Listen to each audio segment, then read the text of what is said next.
Hello student, स्वागत है आपका आईसीटी वर्चुअल क्लासेस में। तो क्लास हम यहाँ पे चैप्टर नंबर 6 के क्वेश्चन आंसर्स को डिस्कस कर रहे थे। कुछ क्वेश्चन को हम डिस्कस कर चुके हैं और आज हम नए क्वेश्चन यहाँ पे डिस्कस करेंगे। तो आइए स्टार्ट करते हैं।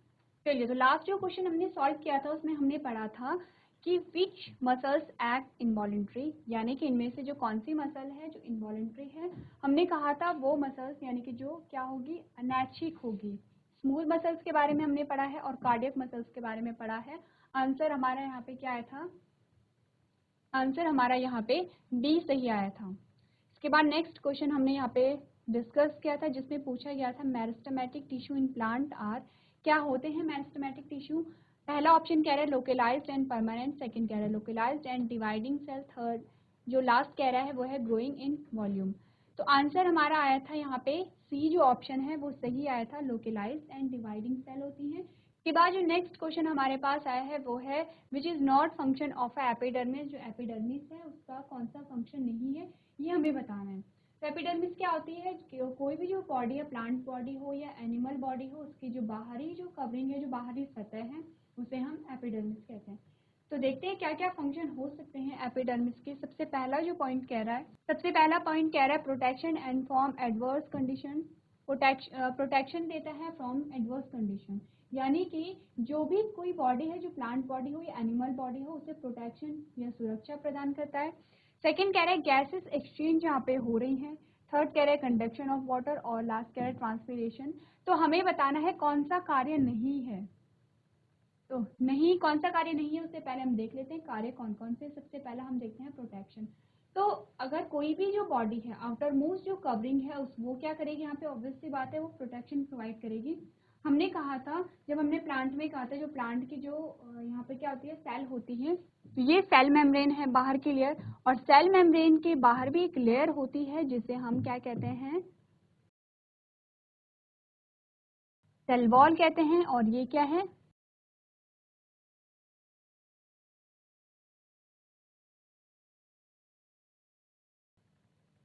सेल मेम्ब्रेन है। तो हमने क्या कहा, जो सेल वॉल यहाँ पे उसका फंक्शन क्या है, ये यहाँ पे सपोर्ट प्रोवाइड करा रहा है, यानी कि सुरक्षा प्रदान कर रहा है। इसका मतलब जो ऑप्शन ए है वो सही है, यानी कि ये जो फंक्शन है ये एपिडर्मिस का फंक्शन है।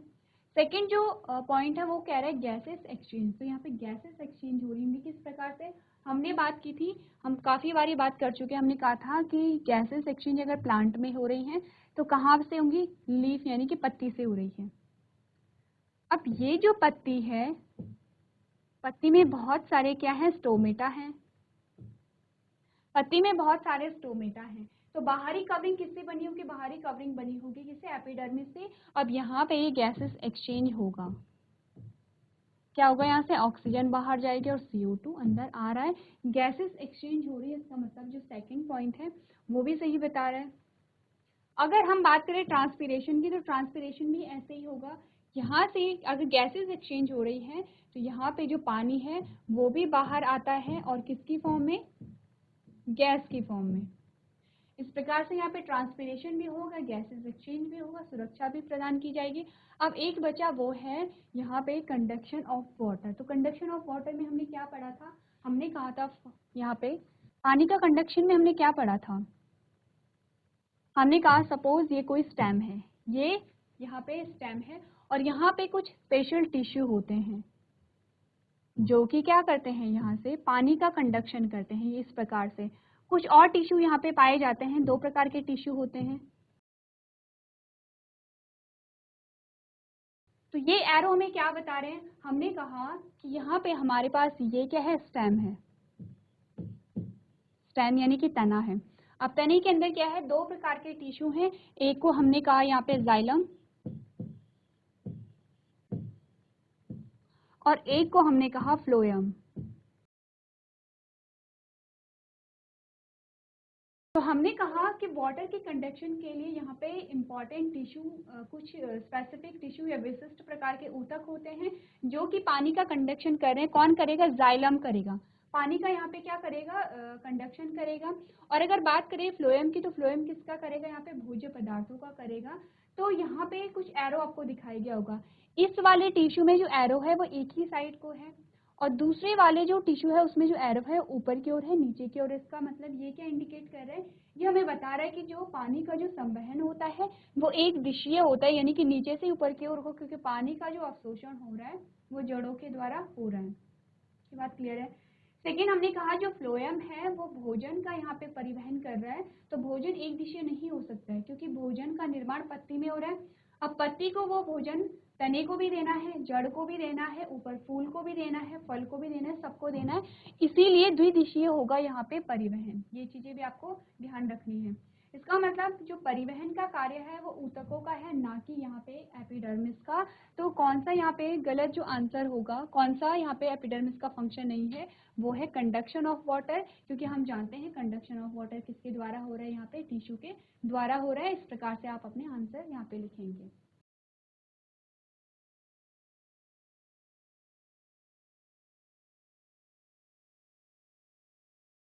चलिए, इसके बाद जो नेक्स्ट क्वेश्चन हमारे पास आता है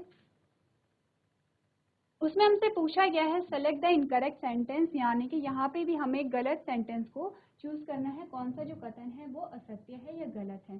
पहला ऑप्शन कह रहा है blood has matrix containing protein salt and hormones, यानी कि जो ब्लड है, जो ब्लड का मैट्रिक्स है उसमें प्रोटीन भी होगा, उसमें सॉल्ट भी होगा और उसमें हार्मोन भी प्रेजेंट होंगे। सेकेंड कह रहे हैं two bones are connected by ligament, क्या कहा था हमने कहा था BLB, यानी कि बोन, लिगामेंट और बोन। दो बोन को कौन जोड़ रहा है? लिगामेंट जोड़ रहा है, यानी कि ये सही है। तीसरा कह रहा है tendons are non fibrous tissue and fragile, और लास्ट कह रहा है cartilage is a form of connective tissue. गलत कौन है यहाँ पे? यहाँ पे जो गलत हमारा आंसर आएगा वो है सी, यानी कि इनकरेक्ट सेंटेंस क्या होगा? Tendon are non fibrous tissue and fragile, तो फ्रेजाइल नहीं होते हैं, टेंडन में हल्का सा मूवमेंट यहाँ पे पाया जाता है। नेक्स्ट जो क्वेश्चन हमारे पास आया है उसमें हमसे पूछा गया है cartilage is not found in, जो कार्टिलेज जो टिश्यू है वो कहाँ नहीं पाया जाता है वो हमें बताना है। सबसे पहले हमें ये जानना होगा जो कार्टिलेज होता है वो किस प्रकार का होता है। तो कार्टिलेज एक तो होता है हमारी जो क्या होते हैं, हम कहते हैं मसल्स, और एक होते हैं हमारी बोन। तो बोन क्या होती है? बहुत टफ होती है। कार्टिलेज बोन जितना हार्ड नहीं होता है, बोन जितना मजबूत नहीं होता है, फ्लेक्सिबल होता है, यानी कि अगर हम उसे क्या करें, कार्टिलेज को अगर मोड़ना चाहे तो हल्का सा वो मूव कर जाता है, इसका मतलब बोन से मजबूत नहीं होगा और फ्लेक्सिबल होता है थोड़ा सा। तो कहाँ पे पाया जाता है? पहला ऑप्शन कह रहा है नोज, सेकंड कह रहा है ईयर यानी कि कान में, सी कह रहा है किडनी में, और लास्ट कह रहा है लैरिंग्स में। तो अगर आप अपने नोज ईयर को देखोगे तो ये जो हमारा पोर्शन होता है इसे हम क्या करते हैं? मोड़ सकते हैं, यानी कि फ्लेक्सिबल होता है। आंसर हमारा यहाँ पे क्या आएगा? किडनी आएगा, यानी कि किडनी में जो कार्टिलेज है वो नहीं पाया जाता है। नेक्स्ट जो क्वेश्चन हमारे पास आया उसमें हमसे पूछा गया है fat are stored in human body, जो फैट होता है, फैट का स्टोरेज हमारी बॉडी में होता है। अब वो कहाँ होता है ये हमें बताना है। पहला कह रहा है क्यूबॉइडल इपिथीलियम में, सेकंड कह रहा है एडिपोज टिश्यू में, थर्ड कह रहा है बोन्स में, और लास्ट कह रहा है कार्टिलेज में। तो आपको याद होगा नाम एडिपोज टिश्यू। जब एडिपोज टिश्यू का हम नाम याद हम लेते हैं तो हम क्या कहते हैं? वहाँ पे क्या हो रहा है? स्टोरेज हो रहा होगा। अब किस चीज़ का स्टोरेज हो रहा है? हमने कहा वहाँ पे फैट का स्टोरेज हो रहा है। तो आंसर हमारा कौन सा सही आया? आंसर आया बी, यानी कि जो एडिपोज टिश्यू है वो उसमें क्या होगा? फैट का वहाँ पे संग्रह होगा, फैट का स्टोरेज होगा। चलिए, नेक्स्ट जो क्वेश्चन हमसे पूछा गया है उसमें कहा गया है bone matrix is rich in, ये जो बोन मैट्रिक्स होता है उसमें ज्यादातर क्या पाया जाता है? पहला ऑप्शन कह रहा है फ्लोराइड एंड कैल्शियम, सेकंड कह रहा है कैल्शियम एंड फॉस्फेट, थर्ड कह रहा है कैल्शियम एंड पोटेशियम, और लास्ट कह रहा है फॉस्फोरस एंड पोटेशियम। तो हमें बताना है कि जो बोन है वो किससे मिलके बनी है। बहुत इजी क्वेश्चन है, हम सबको पता है कैल्शियम एंड फॉस्फेट क्या होते हैं? बोन मैट्रिक्स में सबसे अधिक मात्रा में होते हैं। इसीलिए कहा जाता है कि अगर किसी की हड्डियां कमजोर हो गई हैं तो वहां पे उसे कैल्शियम लेने की सलाह दी जाती है, जिससे कि क्या हो? हड्डियां मजबूत हो। चलिए, नेक्स्ट जो क्वेश्चन हमारे पास आएगा उसमें हमसे पूछा गया है contractile protein are found in, कुछ प्रोटीन है, किस प्रकार की प्रोटीन है? कॉन्ट्रैक्टाइल प्रोटीन है जो कि कहाँ पाई जाती हैं? पहला ऑप्शन कह रहा है बोन में, सेकंड कह रहा है ब्लड में, थर्ड कह रहा है मसल्स में, और लास्ट कह रहा है कार्टिलेज में। तो आंसर हमारा क्या यहाँ पे आया? सी, यानी कि मसल्स में। कॉन्ट्रैक्टाइल जो प्रोटीन होंगी वो मसल्स में ही पाई जाएंगी, क्योंकि कॉन्ट्रैक्शन और रिलैक्सेशन का गुण है वो मसल्स में ही पाया जा रहा है। हमने कहा हमारी बॉडी में कोई भी मूवमेंट हो रहा है वो किसकी वजह से है, कॉन्ट्रैक्शन और रिलैक्सेशन की वजह से। और यहाँ पे मसल्स में कुछ प्रोटीन पाए जाएंगे, कुछ प्रोटीन यहाँ पे पाए जाते हैं, इनकी वजह से क्या होता है, कॉन्ट्रैक्शन और रिलैक्सेशन होता है, जिसके कारण यहाँ पे मूवमेंट होता है। तो यहाँ तक की बात क्लियर है। इस प्रकार से आप क्या करेंगे, अपने क्वेश्चंस को सॉल्व करेंगे।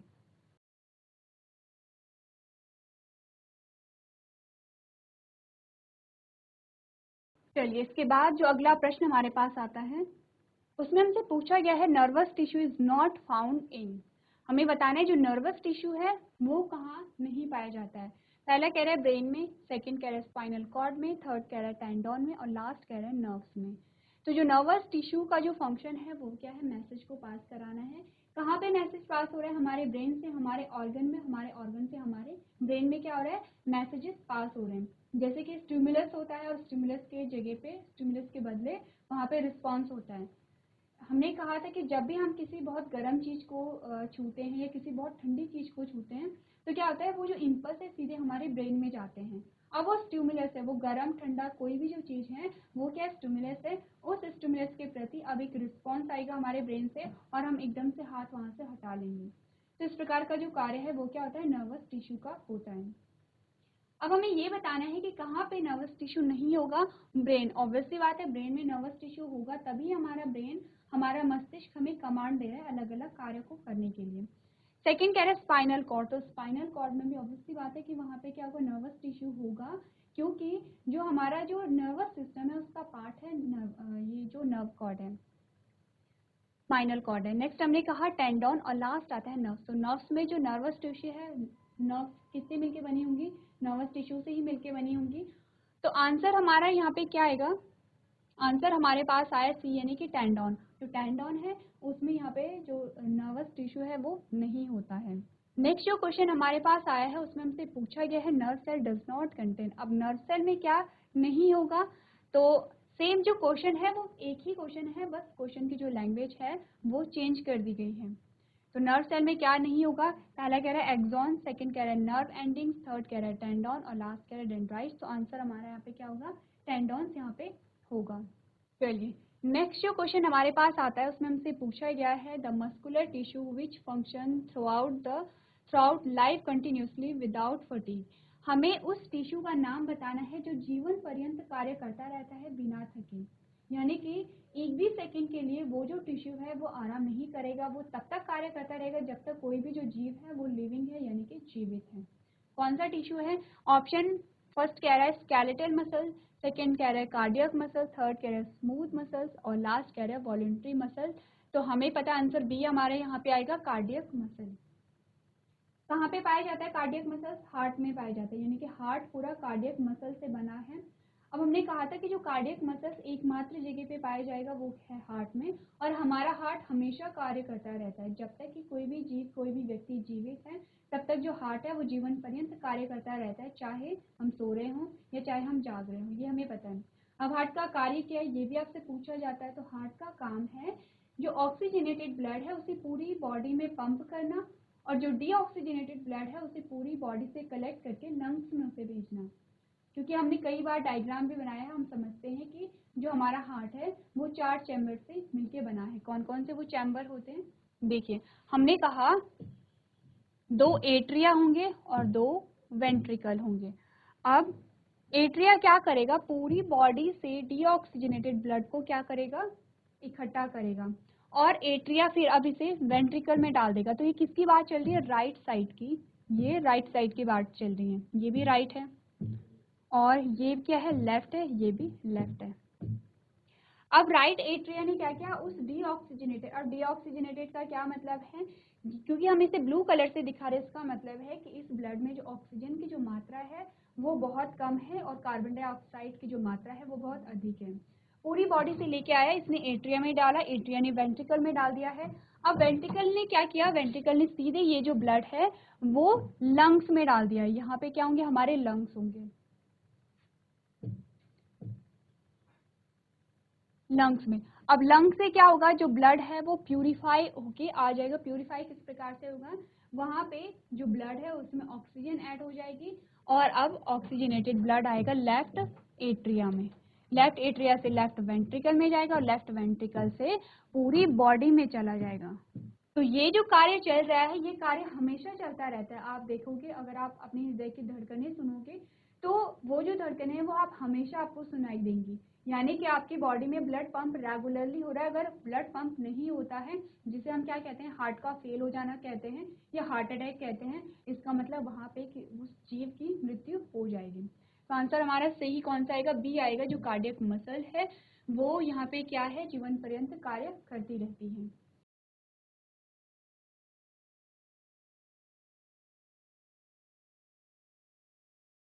चलिए इसके बाद फिर हमारे पास आता है, उसमें हमसे पूछा गया है which of the following cell found in the cartilaginous tissue of the body. तो क्वेश्चन नंबर 21 कह रहा है which of the following cell is found in the cartilaginous tissue of the body. Cartilaginous tissue में इनमें से क्या पाया जाता है, पहला कह रहा है मास्ट सेल, सेकंड कह रहा है बेसोफिल, सी कह रहा है ऑस्टियोसाइट और लास्ट कह रहा है कॉन्ड्रोसाइट। तो आंसर हमारा क्या आएगा, यहाँ पे कॉन्ड्रोसाइट पाया जाता है किसमें, कार्टिलेजिनस टिश्यू में। नेक्स्ट जो क्वेश्चन हमारे पास आया है उसमें हमसे पूछा गया the dead element present in the phloem is. अब जो फ्लोएम है हमने देखा था, जो फ्लोएम अलग अलग सेल, अलग अलग प्रकार की सेल से बना है, अलग अलग प्रकार की कोशिकाओं से बना है, इसीलिए हम फ्लोएम को क्या कह रहे थे, जटिल ऊतक कह रहे थे। तो यहाँ पे जो जटिल ऊतक है हमें बताना है कि वो जो सेल हैं उनमें से कौन सी सेल डेड सेल है। पहला कह रहा है कंपेनियन सेल, सेकंड कह रहा है फ्लोएम फाइबर, थर्ड कह रहा है पेरेन्काइमा और लास्ट है सीव ट्यूब। तो जहाँ पे भी फाइबर का नाम आएगा, जहाँ पे भी फाइबर का नाम आएगा वो वहाँ पे क्या होगी, डेड सेल यहाँ पे होगी। इस प्रकार से आप यहाँ पे अपना आंसर दे सकते हैं।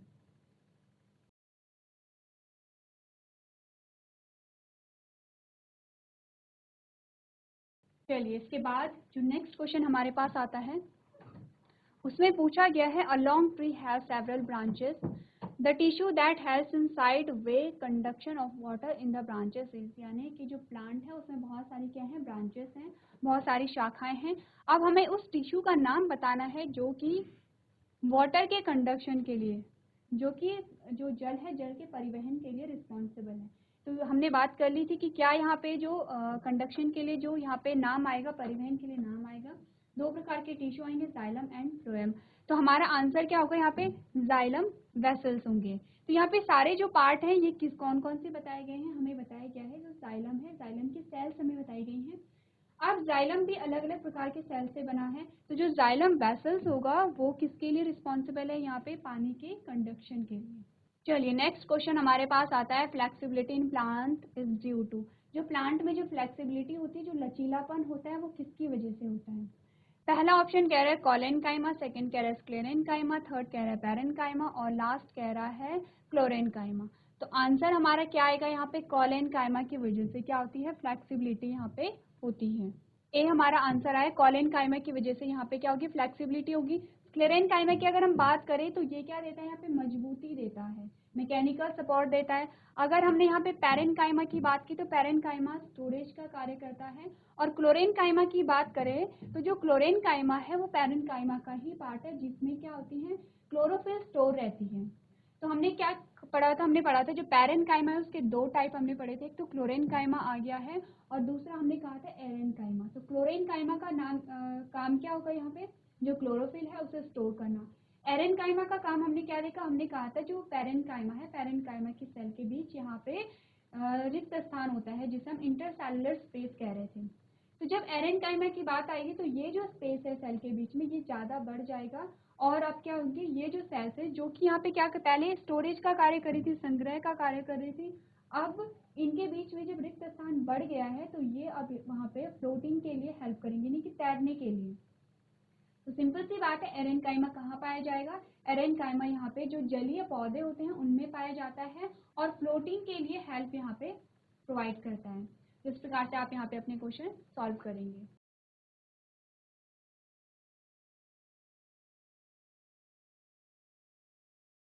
चलिए यहाँ तक तो हमने सॉल्व किए एमसीक्यू, यानी कि मल्टीपल चॉइस क्वेश्चन, बहुविकल्पीय प्रश्न हमने करे हैं और टोटल नंबर यहाँ पे है 24 क्वेश्चन को हमने सॉल्व किया है। अब आपने क्या करना है, आपने देखना है कि इन 24 क्वेश्चन में से कितने क्वेश्चन आपके सही निकले और कितने गलत निकले। जो गलत यहाँ पे क्वेश्चन आपके आए होंगे उन्हें आपको फिर से रिवाइज करना है और फिर से पढ़ना है। इसके बाद जो नेक्स्ट क्वेश्चन हमारे पास आएगा वो आएगा फिल इन द ब्लैंक्स, यानी कि रिक्त स्थान। यानी अब हमें क्या करना है, रिक्त स्थानों में उपयुक्त शब्द भर के उन पॉइंट्स को, उन कथनों को पूरा करना है। पहला जो कथन हमारे पास आता है वो कह रहा है apical meristem is present at the growing tips of the stem and roots and increase the dash of the stem and root. कह रहे हैं जो एपिकल मेरिस्टेमेटिक टिश्यू है, एपिकल मेरिस्टेम है, कहाँ प्रेजेंट होता है, एक तो वो स्टेम के टिप में प्रेजेंट होगा और रूट में प्रेजेंट होगा। और क्या इंक्रीज करेगा वहाँ पे, आंसर हमारा आया लेंथ, क्योंकि एपिकल मेरिस्टेम टॉप में है, या तो वो शूट टिप में है या रूट टिप में है। इसका मतलब कि जो एपिकल मेरिस्टेम है वो ऊपर की ओर भी वृद्धि कर रहा है और नीचे की ओर भी वृद्धि कर रहा है, यानी कि जड़ों की भी नीचे की ओर वृद्धि हो रही है, जो तना है तने की ऊपर की ओर वृद्धि हो रही है। तो एपिकल मेरिस्टेम का क्या कार्य है यहाँ पे, ये लेंथ को, लंबाई को बढ़ाने के लिए रिस्पॉन्सिबल है। पहली बात आपको ये याद रखनी है। सेकेंड बात आपको ये याद रखनी है कि एपिकल मेरिस्टेम क्या है, मेरिस्टेमेटिक टिश्यू का एक प्रकार है जो कि यहाँ पे परमानेंट नहीं होगा। नेक्स्ट जो पॉइंट हमारे पास आता है उसमें कहा गया है the dash meristem helps to increase the girth of the stem और रूट, यानी कि जो स्टेम है, जो तना है, उसकी गिर्थ या उसकी मोटाई को बढ़ाने के लिए कौन सा मेरिस्टेम रिस्पॉन्सिबल है, आपका यहाँ पे आंसर आएगा लेटरल मेरिस्टेम। यही हमने पढ़ा था, लेटरल मेरिस्टेम गिर्थ को बढ़ा रहा है, एपिकल मेरिस्टेम लंबाई को बढ़ा रहा है, इंटरकैलरी मेरिस्टेम यहाँ पे ब्रांचेस को क्या कर रहा है, ग्रो करा रहा है। तो हमारा आंसर आया यहाँ पे लेटरल। जो थर्ड पॉइंट हमारे पास आता है उसमें हमसे कहा गया the process by which cell take up a permanent shape, size and a function is called specialisation. क्या कहते हैं, कह रहा है क्वेश्चन जो कह रहा है कि उस प्रोसेस का नाम बताने जिसके द्वारा जो सेल होती हैं वो परमानेंट शेप में आती है, स्थायी हो जाती हैं और एक उनका फिक्स एक आकार बन जाता है, उसका जो साइज है वो भी बढ़ जाता है और उसका जो फंक्शन है वो भी क्या होता है, वहाँ पे पर्टिकुलर एक फंक्शन वो करने लगते हैं। तो इस प्रक्रिया को हम क्या कहते हैं, स्पेशलाइजेशन कहते हैं। देखिए यहाँ पे क्या है, सेल है और सेल की वृद्धि हो रही है, कोशिकाओं की वृद्धि होती चली जा रही है। धीरे धीरे क्या हुआ, उन कोशिकाओं ने एक निश्चित आकार अपना ले लिया है और एक निश्चित फंक्शन, एक निश्चित कार्य वो करने लगे हैं। और इस प्रक्रिया को ही हम क्या कह रहे हैं, स्पेशलाइजेशन कह रहे हैं, क्योंकि यहाँ पे क्या है, विशिष्टीकरण प्रक्रिया को हम कह रहे हैं, क्योंकि जो कोशिकाएं हैं अब वो एक विशिष्ट कार्य को कर रही हैं। नेक्स्ट जो स्टेटमेंट हमारे पास आती है उसमें कहा गया है large air cavities present in the parenchyma. जो पैरेन्काइमा है उसमें एयर कैविटी होती है, यानी कि जो पैरेन्काइमा की जो सेल है, जो कोशिकाएं हैं, उनके बीच में रिक्त स्थान होगा कुछ इस प्रकार से। ये जो सेल हैं तो ये सेल इस प्रकार से होंगी, यानी कि बीच में क्या है, रिक्त स्थान यहाँ पे होगा। तो हमने कहा large air cavities present in parenchyma of aquatic plant give dash to the plant to help them float. यानी कि जो पैरेन्काइमा है, पैरेन्काइमा की जो सेल है उनके बीच में जो रिक्त स्थान है वो बहुत अधिक है, जो कि प्लांट को फ्लो करने के लिए क्या प्रोवाइड कराती है, हमने कहा बायंसी प्रोवाइड यहाँ पे कराती है। तो यहाँ पे इस पैरेन्काइमा को हम क्या कहेंगे, इसे हम एरेन्काइमा कहेंगे। आप पैरेन्काइमा भी यूज कर सकते हैं, लेकिन अगर मोस्ट सुटेबल वर्ड हम देखें तो हम इसे क्या कहेंगे, एरेन्काइमा कहेंगे। चलिए नेक्स्ट जो स्टेटमेंट हमारे पास आती है उसमें हमसे कहा गया है Collenchyma is a dash tissue present in plant which provide flexibility in plant। अब कोलेनकाइमा एक टिश्यू है जो कि प्लांट को फ्लेक्सिबिलिटी प्रोवाइड कराता है। तो किस प्रकार का ये एक टिश्यू है, हमने कहा सिंपल परमानेंट टिश्यू है। कौन, कोलेनकाइमा। तो हमने कहा था कि दो प्रकार के टिश्यू हमने पढ़े थे, हमने कहा था कि मेरिस्टेमेटिक टिश्यू और परमानेंट टिश्यू। अब परमानेंट टिश्यू के दो भाग हमने पढ़े थे, सिंपल परमानेंट और कॉम्प्लेक्स परमानेंट। सिंपल परमानेंट में कौन आ गया, कोलेनकाइमा, स्क्लेरेनकाइमा और पैरेन्काइमा। नेक्स्ट जो क्वेश्चन है उसमें हमसे पूछा गया है the husk of coconut is composed of dash tissue. जो कोकोनट का जो हस्क होता है वो किस ऊतक से बना है। तो आंसर हमारे पास आएगा स्क्लेरेनकाइमा। इसका मतलब स्क्लेरेनकाइमा से बना है तो उसका मतलब क्या होगा, वो डेड होगा। तो यहाँ पे क्योंकि स्क्लेरेनकाइमा कैसा होता है, यहाँ पे मैकेनिकल सपोर्ट प्रोवाइड कराता है और इसकी जो सेल्स होती हैं वो डेड सेल्स होती हैं। चलिए नेक्स्ट जो पॉइंट हमारे पास आता है उसमें हमसे पूछा गया है two kidney shape cell called dash cell enclose the stomata. जो स्टोमेटा है, रंध्र है, उसमें दो किडनी शेप के किडनी के आकार के दो आकृतियां पाई जाती हैं इस प्रकार से, इसी को हमने स्टोमेटा कहा था। अब ये जो दो हैं, जो किडनी के आकार के जो ये शेप पाई जा रही हैं, आकृति पाई जा रही हैं, उसे हम क्या कहते हैं? उसे हम गार्ड सेल कहते हैं। आंसर हमारे पास क्या आ गया? इन्हें हम क्या कहेंगे? गार्ड सेल कहेंगे। तो इसका मतलब आपके पास एक और क्वेश्चन आ सकता है कि बताइए स्टोमेटा में कितने गार्ड सेल होते हैं? एक स्टोमेटा में कितने गार्ड सेल होते हैं? तो आप कहेंगे 2 गार्ड सेल यहाँ पे होते हैं। तो जब आप हायर क्लासेस में जाओगे तो आप डिटेल में पढ़ोगे कि यहाँ पे जो गार्ड सेल है उनका क्या कार्य है, क्योंकि स्टोमेटा खुल रहा है और बंद हो रहा है, ये किस पे डिपेंड कर रहा है? ये इन्हीं गार्ड सेल पे डिपेंड करेगा कि कब स्टोमेटा ओपन होगा और कब स्टोमेटा क्लोज होगा। यानी कि गैसेस एक्सचेंज भी इन्हीं पे निर्भर कर रही हैं। यहाँ पे जो ट्रांसपिरेशन की प्रक्रिया हो रही है वो भी इन्हीं पे डिपेंड कर रहा है। जिस प्रकार से आप क्या करेंगे, अपने आंसर्स यहाँ पे लिखेंगे।